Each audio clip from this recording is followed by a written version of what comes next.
Hello guys, in today's video I'm going to show you how to transfer your Ton coin from ByBit to your Tonkeeper wallet or your Ton wallet. So it's quick and simple. Make sure to stick around to this video and subscribe to my channel.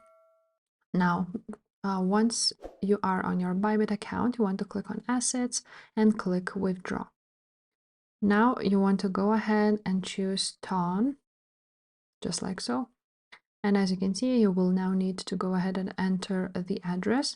So you want to go to your Tonkeeper, click on Toncoin and click Receive. Copy the address, go back to your ByBit account, paste the address here. The network is of course Ton. The memo is not required for the Tonkeeper wallet, and you don't really have it.